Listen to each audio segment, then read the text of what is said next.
Whodats. Welcome to the podcast you've been waiting for. Great perspective and exclusive interviews. It's a hard job for those guys because it's happening fast. The kind of Saints insight and fun commentary you won't get anywhere else. We've got plenty of technology to speed things up. It's time to kick off your Been There, Done That Saints podcast, where we hand it off to our host, Mike Nabors, and Super Bowl winning linebacker, Scott Shanle. Proud of these guys.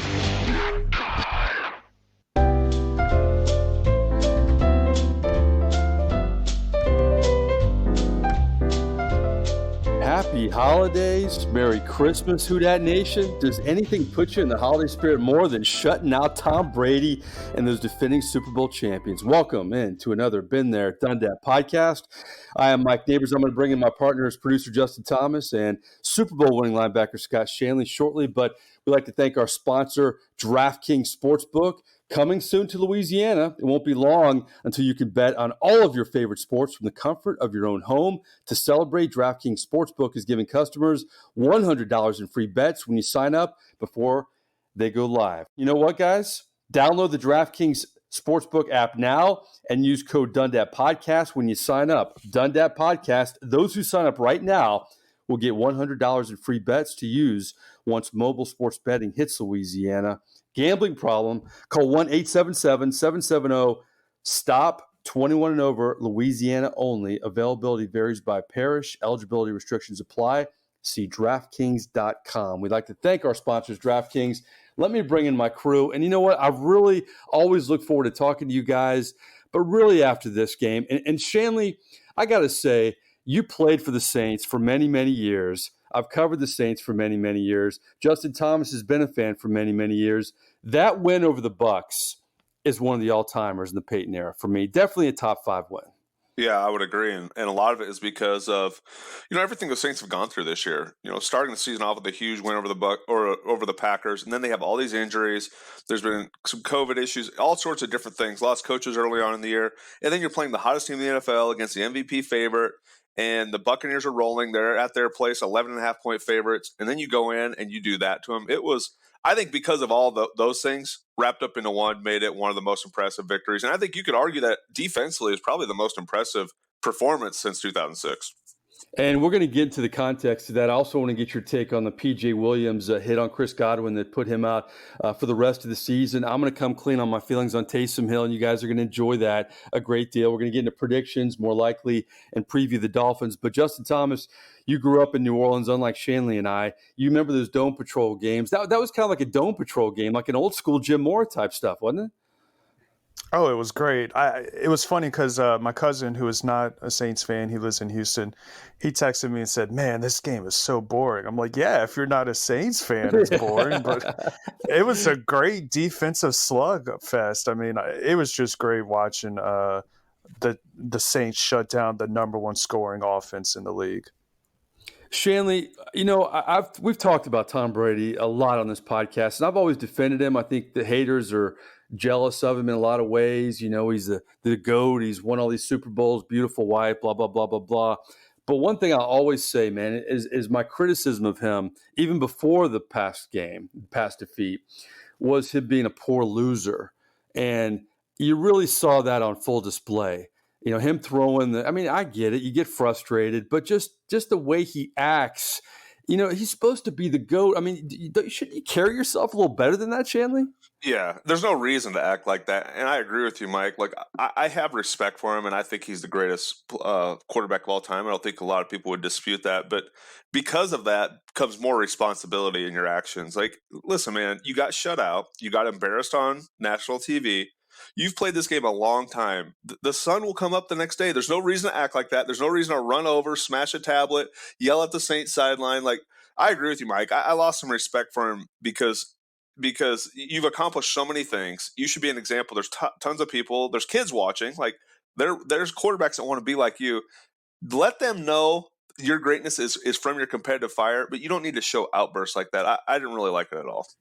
And, my thing with that, too, is you look at the career of Drew Brees, and Brees doesn't have the resume of Tom Brady, but I always will say this about Brees, is he was better after a loss than a win. And you can never say that about a lot of elite guys. And don't give me Tom Brady's competitive and Aaron Rodgers is competitive. Drew Brees is every bit as competitive as those guys, Shanle. Yeah, for sure. And when you're as great a player as Tom Brady, what you're going to have is the Tom Brady haters are going to use that as to look at the way he acts, and the Tom Brady supporters are going to be, or the apologists are going to say, well, that's what makes him great. That fire, that passion, that want to win is why he is as good as he is. And I believe that. But you have to harness it. You can't just go out there and wear your emotions on your sleeve. You're 44 years old. You can't act like a 10-year-old throwing a temper tantrum at a flag football game because you didn't get your way. And that's what it felt like. Like, man, you got embarrassed on national TV.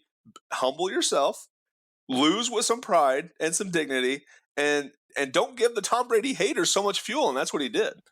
All right, the Saints have put a blueprint out on how to beat Tom Brady. Definitely how to beat these guys during the regular season, which to me, Shanle, before I get to breaking it down, how they do it, watching that, I think kind of further, if you're a Saints fan, it has to frustrate you a little bit. Why couldn't this have happened in the postseason? Because, man, they are so dominant in the regular season, whether it's Sean Payton or Dennis Allen or the Saints against Bruce Arians. I mean, it's crazy how you had the anomaly in the postseason game last year, because during the regular season, this is unprecedented with Tom Brady beating him up like this. Yeah, and there's a couple things. Jared Cook, great football player, but every time I see Jared Cook in that Chargers uniform, I think about that fumble. Right or wrong, it's what I think, because that fumble, the game would have turned out differently had Jared not fumbled the ball.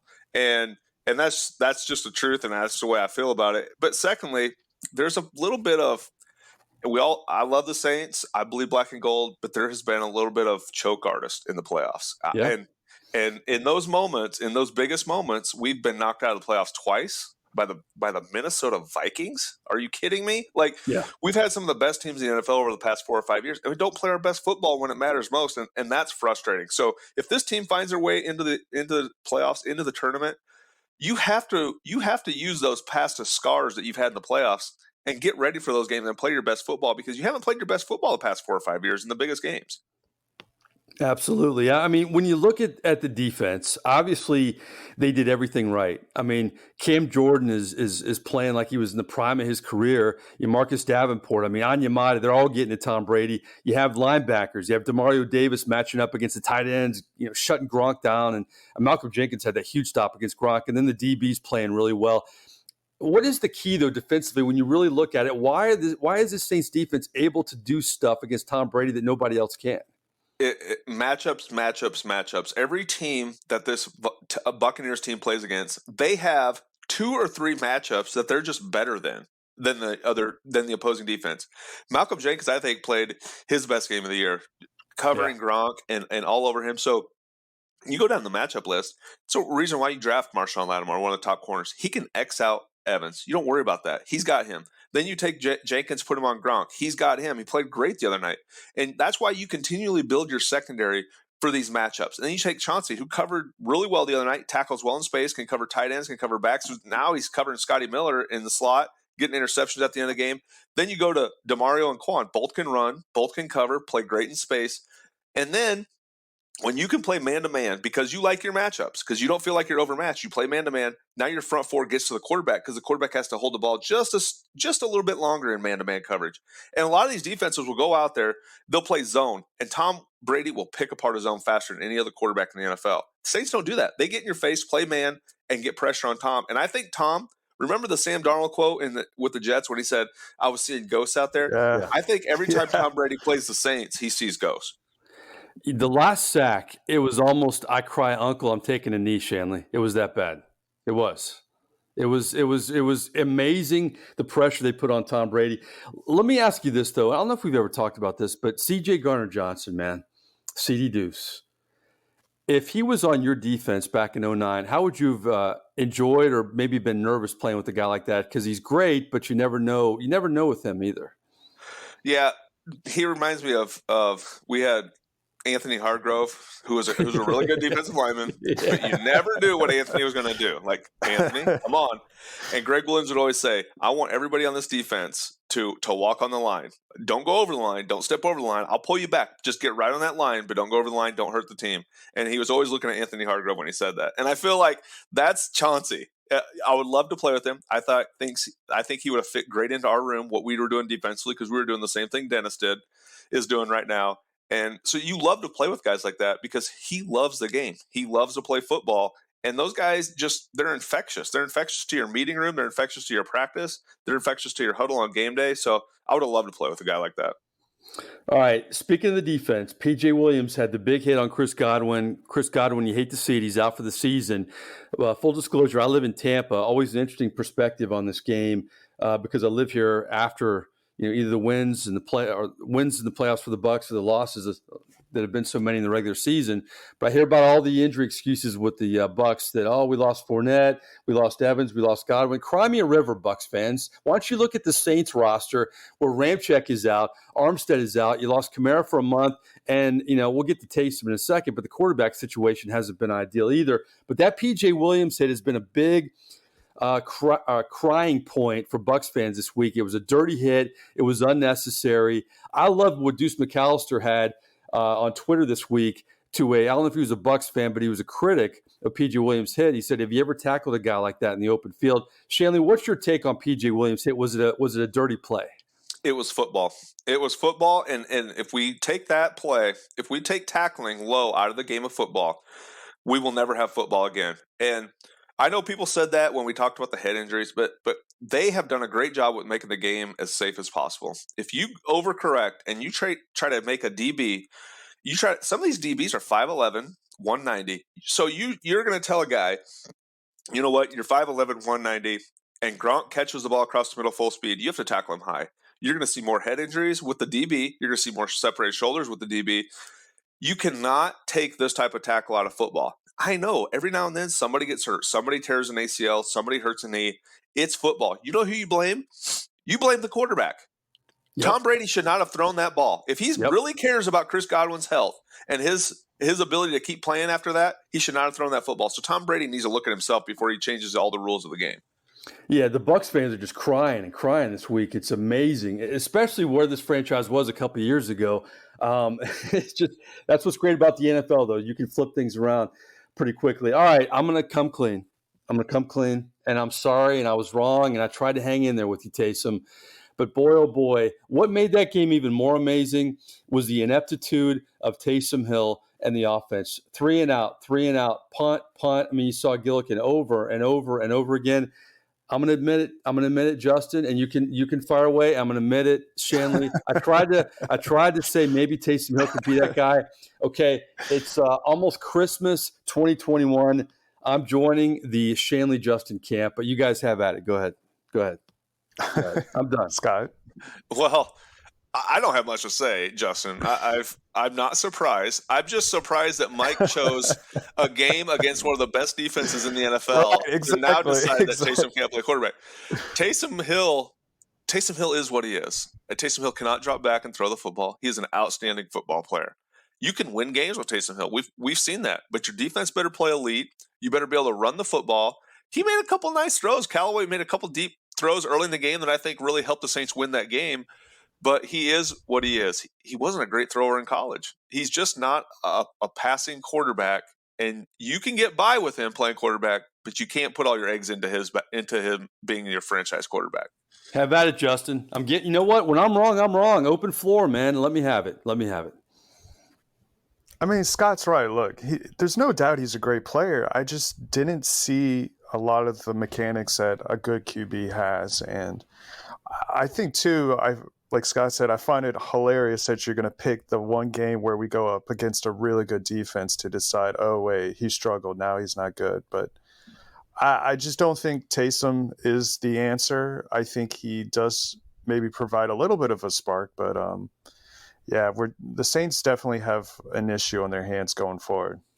All right. I love the Manning cast on Monday Night Football. I wish we could have the Sean Payton cast at home watching this game, because Shanle, what part of Sean Payton's brain watching this was thinking, maybe we should put Simeon in at this point? You know what, Mike? I'm not as down on Taysom after this game as you are. I think Taysom did enough things to win this game. Listen, Trevor Siemian stepped in admirably, but there's never any instance where I would put Trevor in at quarterback over Taysom Hill because of what Taysom can never. Wow. Because of what Taysom Hill can do with his legs. Trevor threw for more yards, but he lost every game. It's because he can't move the ball with his legs. And you better have an outstanding running game. You better have an outstanding defense and special teams. At least Taysom, you need those things, but he can run the ball and get you first downs and move the chain. So there is never any instance where I would put Trevor on over Taysom. And I give Pete Carmichael some credit because you said Sean's sitting at home watching the game. I give Pete a little bit of credit because he opened up the offense a little bit early in the game, took those deep shots to Callaway, got into scoring position. And so he unleashed Taysom's arm strength a little bit. He's not accurate, but he can throw the ball far. One thing I've noticed too with Taysom is he's not holding onto the ball as much as he used to. He's not taking those unnecessary sacks. He's dumping the ball off if he needs to. I mean, I'm not saying again that Taysom's the answer, but he's at least playing a lot better than he was last year and earlier this year. No, you're exactly right, Justin. And the other thing, like every time Taysom takes off and runs with the ball and gets a first down, I feel a little bit of Taysom Hill pride. Like that's why he's playing quarterback because Trevor could never do that. And so that's why you have to have a playmaker on the field. But here's my pitch, though. And I love how the seasons change with you guys defending Taysom and me just throwing him off my bandwagon. What if you put Simeon in there and you had Taysom as the Swiss Army knife, and then that may open up things with Kamara? That was kind of my thinking. It wasn't really a Taysom bashing thing. It was just a change up for the Bucs defense and opening up the offense even more. And I get that, but the problem is the ball has to travel from the center to Trevor, and Trevor has to travel the ball to Taysom. Whereas now Taysom gets the ball from the center, and where he's supposed to throw to a guy and he's not open, he just takes off and runs with it. So I think a lot of the plays he's making are not called or designed plays. It's just him being a football player, which he's really good at. Early on in that game, there was a fourth down play in the Bucs red zone, and they didn't go for it. And I thought they would pay the price for that because I thought points are a premium in this game. And I thought Sean Payton would have gone for it there. I don't know how you felt, Shannon. I just thought that was – I was worried about that play. It's almost like when you miss an extra point, you feel like it's going to come back and haunt you. I thought that play may come back to haunt him and never did because the D was so good. Well, you can say that, and I agree. You would think against Tampa you have to score more than 9 points. But what my concern, Mike, is over the past few weeks in the NFL, we've seen this whole analytics BS take over. And teams just leaving points off the board. Listen, the NFL, most of these games come down to 3 points. If you're a decent team, like the Chargers, not kicking field goals and just losing to the Chiefs. They had no business losing the Chiefs, so they were just kicking field goals. The Baltimore, you go for 2 because you don't want to go against Aaron Rodgers. I don't really understand that because you fought back to get in the game. You have all the momentum. Just go to overtime. And what if you get a stop? Like, I don't know. I think analytics has really taken coaches and turned them into crazy guys at some points over the past couple of weeks. But that's what I love about Sean Payton is I think it's like the hell with analytics. He goes for it seemingly to me. I mean, obviously we're in a bubble. We cover the Saints. But boy, he goes for it more than most do. And especially at different spots in the field more than most people do or most coaches do. And I agree. He probably, if he was there, I think maybe he would have went for it. But I give Dennis Allen a lot of credit because standing as the head coach, helping make that decision, Dennis obviously felt like, man, the hell with these guys. We're going to shut these guys down. We just need the points. And so I give Dennis a lot of credit. He did a nice job stepping in for Sean. And if he had any decision-making in that role, kudos to him for trusting his defense to go out there and keep playing that way the whole game. All right, let's move on to the Dolphins. The crazy, psychotic Miami Dolphins this year. I mean, just up and down. It's a Monday night game.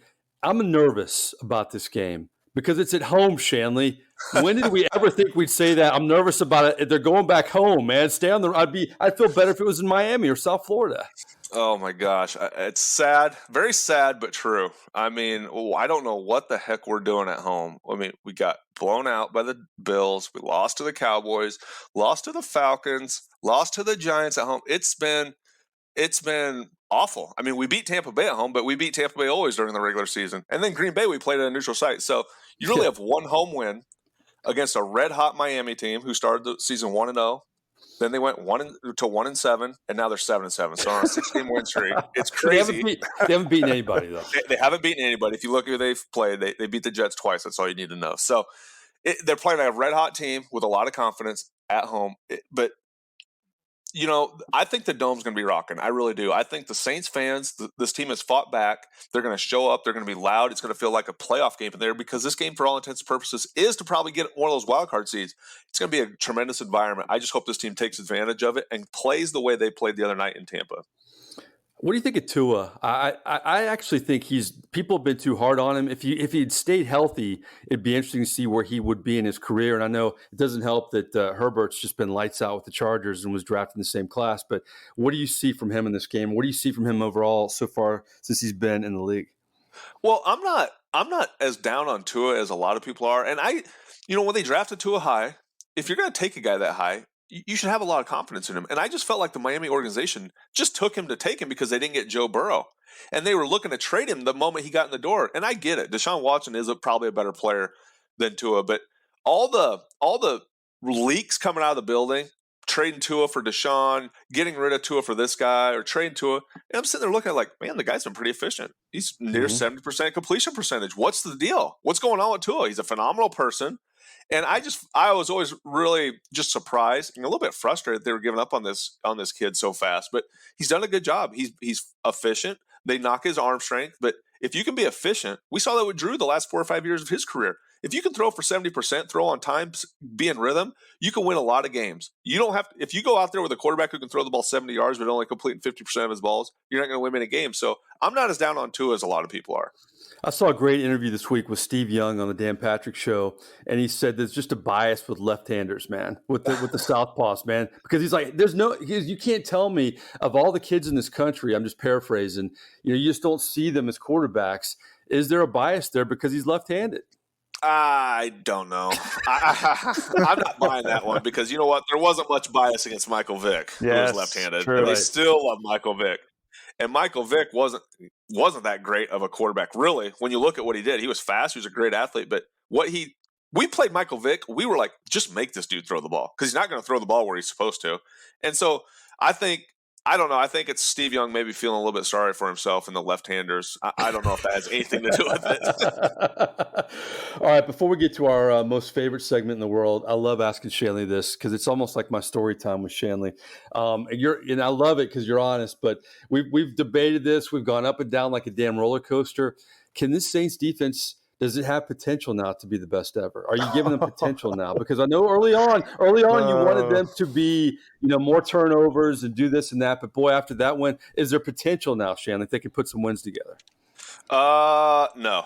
I think they've had some great defensive performances, but when you're on a team that is only going to be a wild card team or possibly miss the playoffs, and I know the Saints have had a lot of issues offensively.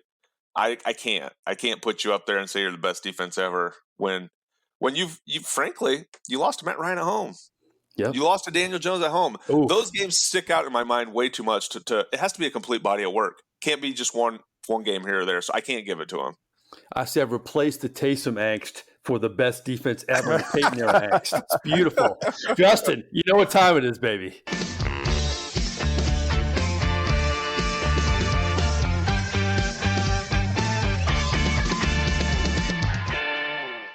Growing up with 2 daughters, I've learned to admit I'm wrong, and it's transferred to this podcast very seamlessly. So that was kind of therapeutic with the Taysom conversation there. All right, more likely, 3 hypotheticals, and what a win it was for the Saints. It's just afterwards. It's one of those games where it's what's great about covering sports, frankly. I don't want to get all philosophical or anything, but man, it was just one of those games you walk away and you're thinking, man, I never expected a lot of that to happen. So with that said, our first more likely, who gained the most from that epic Saints victory over the Bucs? Was it Dennis Allen, he was already a hot candidate potentially anyway? Now that's going to help him even more. Was it CJ Gardner-Johnson, who has the ultimate swag to go helmet to helmet with Brady and then pick him a few series after that? Or was it Cam Jordan, who many, maybe including myself, thought he's over the hill, this may be his last season with the Saints? He gets a couple sacks. He's all over the football field. 100th career sack, over 100, 100.5 now. Who gained the most? Dennis Allen, C.D. Deuce, or Cam Jordan? I just knew. How about that question? I knew a Dennis Allen question was coming up in this more likely section. And if you weren't going to mention Dennis Allen, I was going to mention it. I think of the 3, I love Cam Jordan. Nobody goes off the board better than Justin Thomas and Shanle. You guys correct me well. That's fine. I love Cam Jordan, and I love what C.D. Deuce has done this year. But all the talk in the town among Saints fans is Dennis Allen. In fact, you got a lot of Saints fans who are trying to like, oh no, Dennis Allen sucks. No one wants Dennis Allen. I think a lot of fans are scared that Dennis Allen might start getting that head coaching bids again. And so I think this just again shows how great of a defensive coordinator Dennis Allen is. He's been able to beat the Bucs 4 times in a row in the regular season. Yeah, that playoff season loss sucked, but I would not be surprised if Dennis Allen gets a lot more attention in the offseason. So I think if any of those 3 that you mentioned, it's probably helping him the most. Well, you didn't hesitate there. No, because I knew it was coming. Answer for you. I knew you were going to say somewhere down the line, Dennis Allen was going to be more likely. So here's the thing, Shanle, is, I talk about all the great things of Sean Payton, and many narratives nationally are, but Sean Payton has figured out Tom Brady. No, it's Dennis Allen has figured out Tom Brady. Shouldn't that be a little more accurate there? Yeah, I mean, you could make that case. And I was thinking of these 3 guys, and Cam Jordan played his best game of the year. There's no doubt about it. And if we can alternate Cam week in and week out and get that type of performance, I think the Saints might take that because I was going to choose Cam because that game, and if he plays that way the rest of the year, maybe a big reason why Cam comes back. There's been talk of getting rid of him because of the salary cap, and the Saints are in salary cap hell again, let's be honest. So he may have brought himself back for another year or 2 at the Saints based on that game, but I have to go with Dennis Allen because Dennis Allen affects more guys than just one position. You look at what Dennis has done since he came back and took over for Rob Ryan when the Saints defense was awful. Dennis has, every year this defense has been able to be relied upon, and a big reason why they were Super Bowl favorites for a couple years there in that window. And I just think Dennis the other night, it was a great example of a coach taking advantage of his opportunity, much like players. He stood on the sideline. His defense was shutting out Tom Brady, Sunday Night Football for the whole world to watch. Camera kept panning on him, going on him on the sideline. Everybody was getting a look at Dennis Allen. And you can't tell me that moment, a lot of those moments, you didn't have teams or owners or GMs watching that and saying, we need to interview this guy in the offseason. I think he's going to get a lot of interviews, and I think he's never had a better chance to become a head coach again. He had a quick stint with the Raiders, but we know the Raiders are the Raiders. I think he's going to get an opportunity, and I think he will be a head coach after this year somewhere. All right, valid points, gentlemen. But you speak of cameras. Okay. Dennis Allen, people knew about Dennis Allen before this game. This definitely enhanced him. People knew about Cam Jordan before this game. But if you didn't know about my man CD Deuce, you know about him now. And CD Deuce can retire after this season, and he could be 80 years old, and he could be with his grandkids on the front porch, and they'll say, Granddaddy, will you show us that clip again of you and Tom Brady and helmet to helmet? And that, what not only made that great, as I mentioned it before, is there's nothing better as an athlete, Shanle, you know this, is you can talk the talk, but you better walk the walk, man. And the fact that he picked him for the exclamation point in that game, and it riled up Brady to no end. Yep. I do C.J. Garner-Johnson because it was so many components. It would be one thing if he had that moment with Brady, and it's crazy how the NFL and TV is now that you may not have caught that moment 10 years ago with all the cameras they have, but they did catch the moment. And then he gets to pick. It was a made-for-TV night for my man CD Deuce. And afterwards, if you caught our show on Your View TV, where we had great interviews with both CD Deuce and Cam Jordan. And the highlight for me was I asked CD Deuce, what did you say to Tom Brady? And he said, we don't back down from anybody. I mean, Shanle, you could say that guy's a pest, but boy, when he's on your side, you love a guy like that. Yeah, for sure. For sure. I mean, that type of confidence and swagger and energy is, I think what he said in that postgame interview gave you a glimpse into why the Saints defense could go out there and shut out Tom Brady and why they played the way they did from the first snap to the very last snap. They went in that game. They were not scared of anybody. They were not scared of any of of the matchups they had. They weren't scared of Tom Brady at quarterback. They weren't scared of the moment of being 11.5-point underdogs. And I think he epitomizes the way this defense, the confidence this defense has. Yeah, and there's different layers of it. I just saw on Twitter this morning that a fan shot of CD Deuce, he was taking his fists and rubbing his eyes at Bucs fans like he was crying, like cry me a river, and they're just ticked off, and he's loving every minute of it. And I know there's sportsmanship in this game, but man, you know what? I just think it's refreshing. It's fun. It definitely is an extra spark to this defense. It's already very talented. All right, more likely number 2. It's Christmas, guys. All right, it's the holiday season. Whatever you're celebrating, you're giving gifts, you're giving celebration to the loved ones that you adore. We cover the Saints. I want you guys more likely to give one gift to the Saints team moving forward. What would it be? It could be a wide receiver. It could be Aaron Rodgers. It could be Russell Wilson. It could be bring Will Lutz back, even though the guy from Nebraska, Maher, who, by the way, told me, who told me after the New York game, I bring up Shanle, and he lights up like a damn Christmas tree. He's like, Shanle, that name is legend in Lincoln, man. He starts bringing up your brother and you. So maybe I shouldn't bring up Will Lutz. But sorry, Will, you got to go. We got a new favorite kicker. Right. Brett Maher loves the Shanle family. It was great. I just barely bring it up, and he just goes crazy. It was awesome. But one gift to the Saints. What are you going to give him, Justin? Ooh. Hey, Mike, is this gift for right now, like immediate, or is this gift? Yes, that's a great question. Is it the gift that keeps on giving for years to come? It has to be the gift that keeps on giving because there's no salary cap implications with this gift. Oh, there you go. Okay. Well, because I was going to say if it was right now, I was going to say prime Drew Brees, but that's pretty good. Time machine.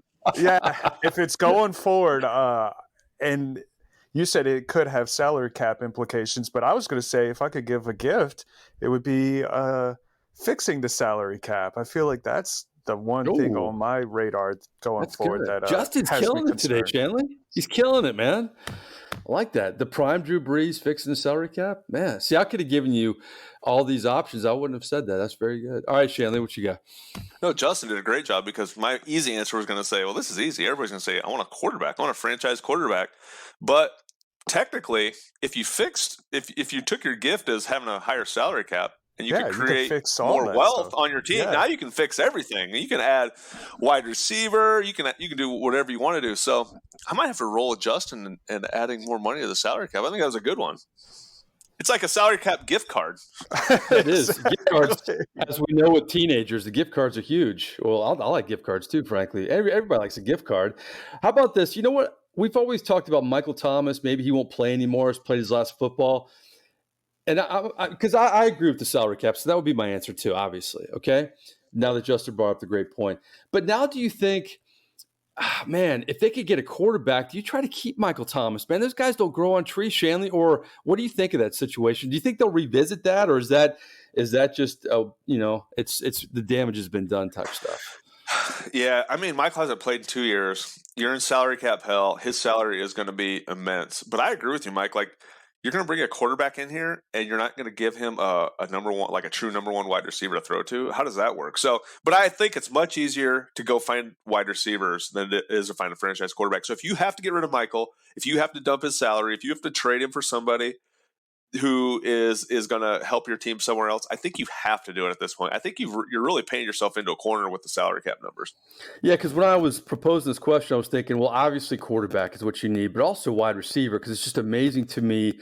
You don't want to waste the Camaras, this great offensive line, and not have a wide receiving core. And that's what's made this team a contender year in and year out, having a Michael Thomas along with all that stuff. So, man, it's going to be an interesting offseason with the Saints. But, yeah, go ahead. No, I was just going to say, you have to keep this in mind. Going into 2022, the Saints are last in the league at number 32 with negative $60 million in cap space. Meanwhile, the Chargers have plus $75 million to spend. So there is a drastic difference in how these teams are building. Listen, here's what happened. We've kicked the can down the road from 2016. We were trying to win a Super Bowl. We did anything we could to win a Super Bowl, and we never won a Super Bowl, which is frustrating part. And now you got to revamp this. This entire team at some point is going to get revamped in the next couple of years, and that's a little bit frustrating. Did I just go the Grinch? I think I just went the Grinch on Christmas. I'm gonna revamp. All I want for Christmas is Russell Wilson. That's what I want. Oh yeah. There's would you rather? That's what's more likely. If you could take any quarterback, Russell Wilson, Aaron Rodgers, Deshaun Watson, or Derek Carr. Russell Wilson. Yeah. I would go with Rodgers. I think Rodgers will win you a Super Bowl immediately. I don't know. Russell hasn't looked as good the last year or so. Let Russ eat. He'll eat very well in New Orleans. Let him eat, man. Let him eat. No, I would like to see Aaron Rodgers in New Orleans. That would be an interesting fit in a lot of ways. because we know that Tom Brady would have gone to New Orleans if Breeze would have retired. So it's amazing how the Bucs fans, you know what? Enjoy your Super Bowl run, because you know that credit card the Saints are paying right now, that's going to come in a hurry to you guys. So get ready, Buck Nation. All right, last more likely, keeping with the Yuletide theme. I'm just curious about this. Do you open any Christmas presents on Christmas Eve, or did you always have to wait on Christmas Day? Or did you always how did it work at your house, or how do you do it now? Because some people will open all their presents on Christmas Eve. Sometimes they're like ceremonial presents. How do you divvy it out? I remember talking to Breeze last year on the Zoom, and it was crazy because the Saints were playing on Christmas Day, and he's got the 4 kids who, it was great hearing Breeze say this, because his kids would wake him up, and he and Brittany would say, "Go back, it's too early," which is great because like it happens to every family, right? But he had some of the presents open on Christmas Eve. How does it work? How does it work? How do you believe it should work with all this stuff? What do you think, Justin? Well, I mean, I don't want to say I believe it should work a certain way. Obviously, different families have different traditions. The way we You're not did the Christmas dictator here. Yes, just what you think. Yes. The way we did it was we opened all our presents on Christmas Day. Christmas Eve was kind of nice. Usually the family was all together, even as we got older. But Christmas morning was the time when we would wake up and go downstairs and open everything. So that's how we did it. My wife's family does it a little different. They would get together on Christmas Eve and open some presents at their grandparents' house, and then do more Christmas morning. But I guess every family does it different. Now? Justin's at his in-laws' house, so that's why his voice got a little bit lower there. That's what happened. Yeah. And they're listening to see if he thinks that they're doing it wrong. Yeah. Well, I don't want to talk for everybody, especially the in-laws that are here in the other room. You're doing it wrong. Right. No, there's no wrong answer here. I'm just curious. We all come from different parts of the country and different, every family's different. So, Shanle, what you got? We've actually done it a little bit of kind of a hybrid. We've done it both ways. In the past couple of years, we've done it all on Christmas morning. But when growing up, I can remember I had a big family on both my mom's side and my dad's side. So going there, we would do gifts, on Christmas Eve. And then, when our kids were younger, we would let them open the gifts, because our grandparents would send the gifts to New Orleans, and they would open up the grandparents' gifts on Christmas Eve. And then Christmas morning was for mom and dad and Santa's gifts. So that's how we did it. I think that's pretty much a general deal there. I think my mom used to always give us pajamas the night before, because, as kids, you always were asking for something like that. Didn't quite temper us, but it held us back enough to – okay, moms, we're going to be good tomorrow, but this is all we're getting. And then you have that expectation that this is the deal every year. So, yeah, I just wanted to kind of be festive, man. Just be festive. That's what it's all about this time of year. And nothing puts you in a better mood than the Bucs game for Saints fans. I'm going to leave you guys. We got predictions, but just around the horn here. Are they going to make the playoffs, Justin? What do you think right now? Because of the parity in the NFC, I think they can, but they have to win out. Ooh. Shanle, what do you think? I say yes. I think this team refound itself the other night. The only concern, and it's a concern for everybody, is this COVID hysteria right now. It's the only thing that's going to derail this Saints team from winning the games they have to make the playoffs. I think they're going to make the playoffs.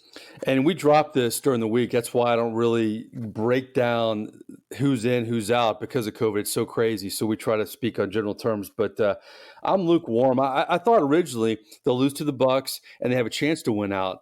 But, boy, now that they beat the Bucs, I thought, wow, they have a really good shot. But then I go back to this team is crazy this year because they beat teams like the Bucs, but they'll lose to teams like Carolina and Atlanta. So I'm still saying 50-50 right now. I don't think they have to win out. I think they win 2 or 3, they're in. But I don't have full confidence they'll win 2 out of 3. So that's what makes these podcasts fun. Speaking of the next games, the next game is the Dolphins. Let's do predictions.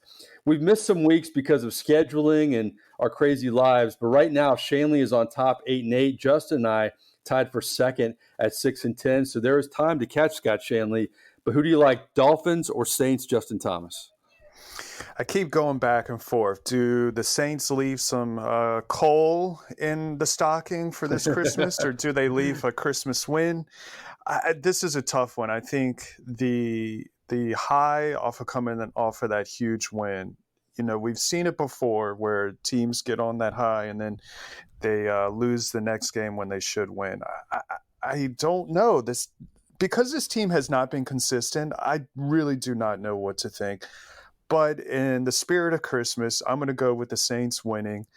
I think it probably, again, will be close. And due to the lack of the offense the last couple of weeks, I think it's going to be lower scoring. I'm going to say 20 – well, let's go with 20-17. Saints win. 2017. Nice. Shanle, you're in the lead, man. You got to keep it. What do you think? Well, I'm picking the Saints to win. I think it's going to be a playoff environment. I think the dome is going to be rocking. I think everybody knows what this game means. It's really means you go to the playoffs or you don't, or you sit at home and watch everybody, which we have not been accustomed to for a long time. So I think it's going to be a great environment. I think the defense is going to carry over, but unfortunately, I think Miami's defense is really good too. They are very talented. It's going to be a low-scoring game. I think the Saints are going to win. I'm going to go 16-10. Saints over Dolphins. 16-10. Well, I like that. I kind of had a similar score. My key guy in all this, Maher. Not a lot of touchdowns in this game. Brett Maher, baby, come to play again. Be perfect like you were in Tampa. I'm going 19-17. I think it's going to be tight, but Maher keeps kicking, keeps playing well, and the Saints really feel good about themselves with two lackluster opponents in the NFC South. How sweet would it be if the Bucs just lost out and the Saints won out and then won the South again? I mean, wouldn't that be great? I don't think it'll happen. I guess that's so far removed from my mind. I didn't know it was a possibility. Yeah, it can happen though. It can. But the Bucs, don't they finish with some patsies? Yeah, they play the Jets. Got a real easy schedule. Yeah, there you go. It's over. Yeah, get the hats out this weekend. Hey. You know what, though? It's crazy to me, though, the NFL this year, the fact that the Jaguars could beat the Bills and then you could have a game like the other night. I mean, I've never seen a more unpredictable season. Also, there was a stat last week at the beginning of play this past week on Sunday morning that 2/3 of the teams in the NFL had 6 or fewer wins. Yeah. Wow. It's crazy. That's amazing. That tells you it's a very top-heavy league, whether it's great coaching, great quarterback play, and – That's interesting. I didn't know that stat. Yeah, it's parity supreme this year. Well, we'd like to thank our sponsor, DraftKings Sportsbook, coming soon to Louisiana. It won't be long until you can bet on all of your favorite sports teams from the comforts of your own home. To celebrate, DraftKings Sportsbook is giving customers $100 in free bets when you sign up before they go live. Download the DraftKings Sportsbook app now and use code DONEDAT-PODCAST, DONEDAT podcast, all one word when you sign up. Those who sign up right now will get $100 in free bets to use once mobile sports betting hits Louisiana. Gambling problem? Call 1-877-770-7867. 21 and over. Louisiana only. Availability varies by parish. Eligibility restrictions apply. See DraftKings.com/sportsbook for full terms and conditions. Justin, where are we on Twitter? At Dundat Podcast. Check out all the podcast platforms. If you want to subscribe, please give us feedback, likes. We appreciate it. Happy holidays. Merry Christmas, everybody. Whether you open your presents 3 days, 2 days, Christmas Eve, just enjoy it. Enjoy this time with your family. It's been a stressful few years for everybody. So hope everybody in our listening audience has a great holiday. For Justin Thomas and his in-laws, and Scott Shanle and his family, and myself, we'll talk to you next week. We'll see how it plays out against the Dolphins. Thanks for listening.